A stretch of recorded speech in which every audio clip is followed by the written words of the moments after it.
National Herald को लेकर के आज कांग्रेस ने प्रदर्शन की है, कैसे देख रहे हैं? आप इस तरफ आ जाइए ना, आप उधर क्यों?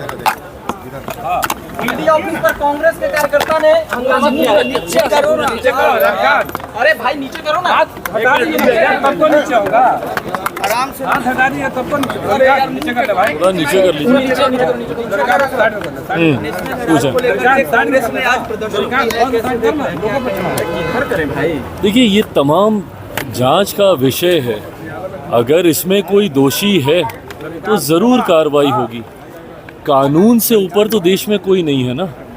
आप अगर किसी पार्टी के बड़े नेता हैं इसलिए आपके ऊपर कार्रवाई नहीं होगी, या आप किसी बड़े परिवार से आते हैं इसलिए आपके ऊपर कार्रवाई नहीं होनी चाहिए। और इस तरीके से जांच की प्रक्रिया को प्रभावित करने के प्रयास के साथ इस तरीके से प्रदर्शन आंदोलन करना मुझे नहीं लगता ये उचित है।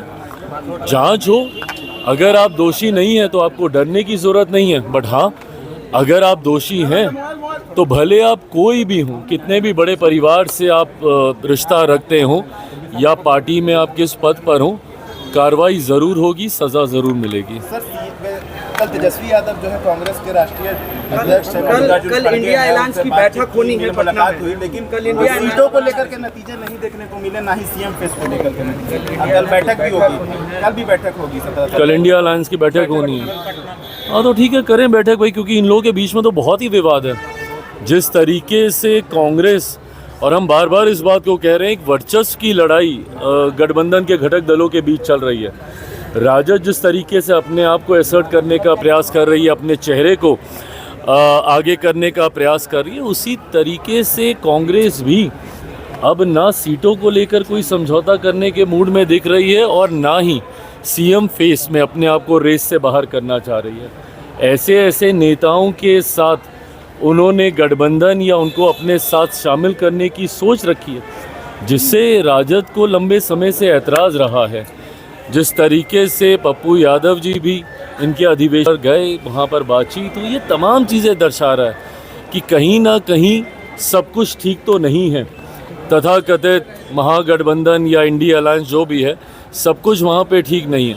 तो ऐसे में कल अगर इनकी बैठक होगी, मुझे लगता है आपस के विवाद को ही ये लोग सुलझा लें, वही बहुत बड़ी बात होगी। But having said it all, मैं बार बार इस बात को कहता हूँ कि कितनी भी मेहनत कर लें, कितना भी प्रयास कर लें, जिस तरीके से एनडीए अलायंस आज की तारीख में मजबूती से आगे बढ़ रहा है, जिस तरीके से एकजुटता हम लोगों के गठबंधन के पांचों दलों के बीच में है, और ये अपने में एक स्ट्रॉन्ग विनिंग अलायंस है।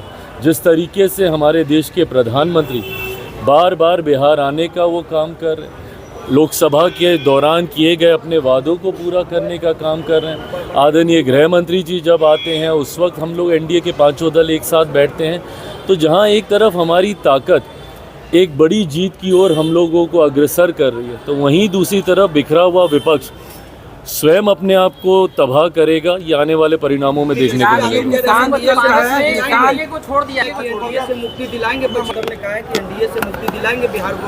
ये ऐसी बड़ी बड़ी बातें ये लोग ना जाने कितने चुनाव से लोग कर रहे हैं। लोकसभा के चुनाव में हर बार ये लोग ऐसे ही बड़े बड़े दावे करते हैं। क्या हुआ, कितनी सीटें जीत पाए ये लोग, कितने पे लड़े थे और कितनी जीते, ये भी ये लोग देख लें। तो ऐसे में बातें करने से नहीं होगा। है क्या आपके पास जनता के बीच लेके जाने के लिए? 90 का वो दशक जहाँ पे अपराध और भ्रष्टाचार चरम सीमा पे था, क्या है आपकी बिहार को लेकर सोच? बताएं ना। जिस दल के पास सोच नहीं, जिस गठबंधन के पास कोई विजन नहीं, बिहार को कैसे आप विकसित बनाएंगे? आप ही की वजह से बिहार आज बर्बादी की कगार पर आकर खड़ा हुआ है। ऐसे में जनता आपके ऊपर क्यों विश्वास करेगी? और जनता आपके ऊपर विश्वास नहीं करती, इसीलिए बार बार आपका गठबंधन राष्ट्रीय स्तर से लेके अलग अलग राज्यों में हार का उनको सामना करना पड़ता है।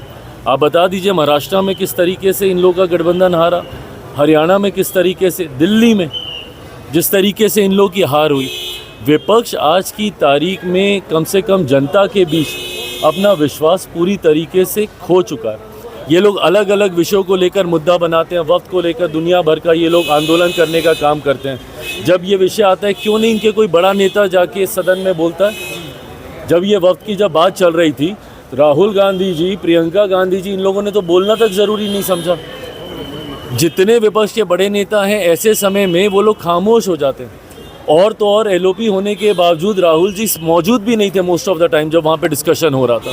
तो ऐसे में आपके पास कोई विषय नहीं है, आप लोगों के पास कोई नीति नहीं है, कोई विजन नहीं है, तो जनता क्यों आपके ऊपर विश्वास करेगी? तो सिर्फ कहने से कि एनडीए की समाप्ति हम लोग करेंगे, नहीं होने वाला। एनडीए पूरी मजबूती से बिहार विधानसभा चुनाव परिणामों के बाद एक ऐतिहासिक जीत के साथ हम लोग सरकार बनाएंगे। छोड़ने का ऐलान किया है। हाँ, चाचा ने आपके एनडीए को छोड़ दिया है। तो थे ही कब की छोड़ेंगे, बड़ा भारी।